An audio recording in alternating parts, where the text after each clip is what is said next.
What's going on, y'all? Thanks for checking in the Khaliis Take. You know what to do. Hit that like, subscribe button. Also hit that notification bell just so you can get the newest and the bonus content first.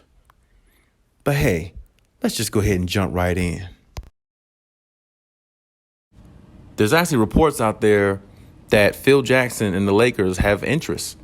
You know, and we all remember the great Phil Jackson. Maybe some of us don't. Maybe some of us are too young to remember him. But I can definitely remember him coaching Kobe Bryant and the Lakers several years ago, winning multiple championships, just as he did with Michael Jordan on the Chicago Bulls back in the day. I mean, one thing I can say, Phil Jackson's definitely had the luckiest / best experience as a head coach in NBA or maybe even in sports history. I mean, he got a chance to coach two of the greatest players of all time. And matter of fact, Jordan is the greatest player of all time. And Kobe, to me, is the second greatest player of all time. If you ask me, I'd put LeBron maybe third or fourth, but that's just in my book and how I see it. But, you know, having the opportunity to coach two of the greatest players or, you know, the greatest player of all time and one of the greatest players in Kobe, you know, getting like I think he got like 10 championships, I believe, altogether. So, I mean, that's definitely been a joy for him. And he also coached Shaq, too, because Shaq was there with Kobe, of course. And, you know, having his resume is very, very impressive. And can't no coach probably ever say they got a better resume than his or had a better opportunity or opportunities than he had as a head coach, coaching those type of dynamic players that he coached. But in hindsight now, when I look at it, I don't know. I believe it's more speculation than realization. I don't really feel like, you know, Phil Jackson's going to come back and coach the Lakers. And if he does, I mean, you have to ask yourself one thing. If you're a Lakers fan, like, what can you get out of this? I mean, first of all, Phil Jackson's style of coaching is more or less early 2000s, mid 2000s, 90s, that type of basketball. That type of basketball doesn't really work in this era. So when you have a coach like him who tries to come back or something like that into a sport, who's been away from the sport so long, he needs to update his resume. And the NBA has changed so much since he's coached. A lot of his coaching style and tactics are probably not going to work. I mean, we remember him just several years ago in New York, you know, when he was the president of the Knicks, you know, with Carmelo being there and I think Amari Stoudemire being there and all them. And even though he was the president, of course, a lot of people were speculating back then that he was sending down notes to the coach and everything like that and how he should coach and run the triangle offense and all that stuff. And the Knicks were just a mess. They couldn't get anything going. I don't remember them. Maybe they did make the playoffs or something like that at that time. I'm not sure, but they didn't do anything well in the playoffs. They didn't go far, maybe first round knockout or something like that. But they weren't really a good team overall. They were about a 500 basketball team at best. And the triangle offense at that time didn't work. You see what I'm saying? So, and that's what I'm trying to say now.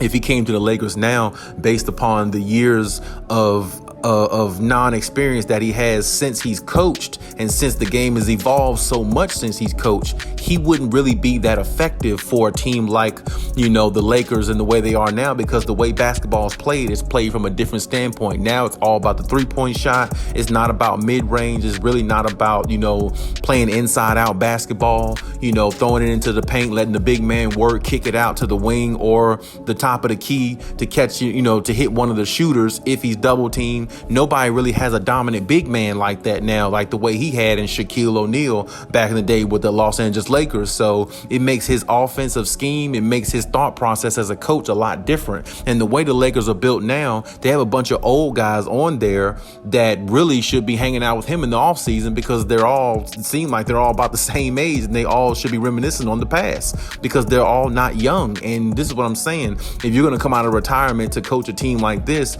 you better have a really good scheme.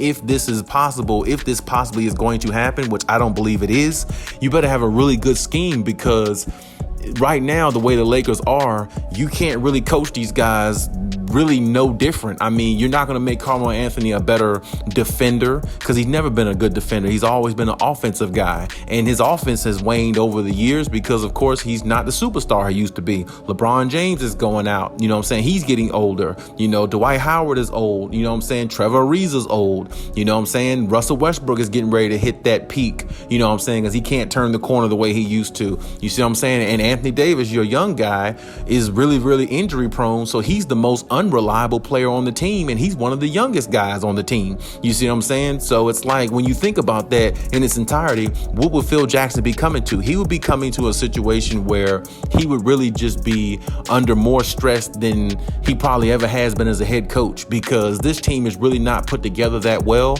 And like I said, when you think about Russell Westbrook, what in the world would he do with a player like that? I mean, he can coach Russell Westbrook, but at the same time, Russ is who he is. Russ is going to be Russ. He's going to go out there. He's going to cause turnovers. He's going to make a lot of mistakes. He's going to look at himself, look at the referees and act like why they didn't give him a call and not go back and play on defense, because that's not something he does either. So this is what I'm saying. And now your best player, LeBron James, is too old to play both ends of the floor the way he used to and carry a team.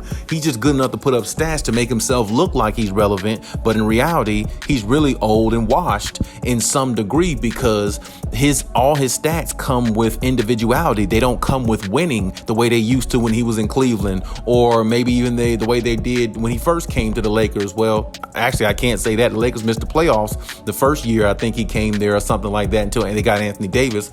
But still, he's not going to look the way he did on Cleveland days and things like that. It's just no way. He's not that type player anymore. So my thing is, it would make no sense for Phil Jackson to come to a situation like this when there's no promise. And really, when you look at the Lakers, there's no promise at all. They don't have any type of promise in regards to their roster. Everybody's older.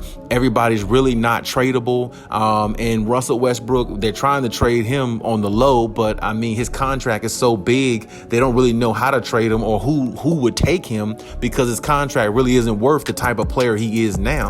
Now, maybe 3-4 years ago, maybe we're talking, but now the way he looked this past year, I don't think nobody even remotely wants to take a chance on Russell Westbrook unless it's a really, really low city type team, or really a low budget type team. I would say like maybe the Indiana Pacers or somebody like that, a team nobody pays attention to pretty much. But hey, shout out to Indiana. No disrespect to the people out there. There's some cool people out there that I did meet at one time. But I mean, at the same time, the team is very, very, low key. They're not really one of those high sprung type teams that you look at like, oh, I can't wait to see Indiana Pacers tonight on TV. No, they're not that type team. So don't get twisted. That's just the way it is. But at the same time, like I said, the team is just in shambles, and I don't feel like the Zen master, Phil Jackson, coming in there is going to make a difference. So I personally think if it is widely reported, but I personally think it needs to stay just widely reported and just speculation, no further than that, because I don't think he's going to come there and change life for the Lakers.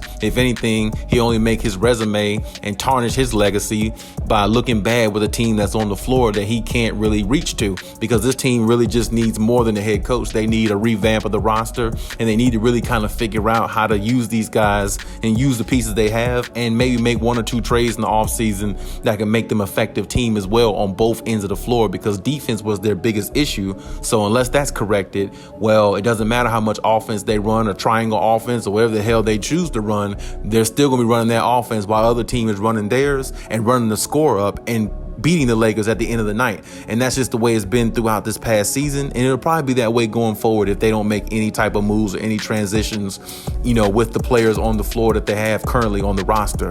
So we'll see how it goes with them. But the coaching situation is very up in the air. As I said, I don't think nobody wants the coaching job based upon the drama and everything that's going on with the Lakers. And just being right now, it just doesn't look like a place nobody wants to be, because nobody's just going to come there and make them a better team. The only thing they're going to do is come there and be the fall guy when LeBron and the rest of the team doesn't show up and doesn't deliver. And who really wants to take that job, right? I mean, honestly, it'd just be a waste.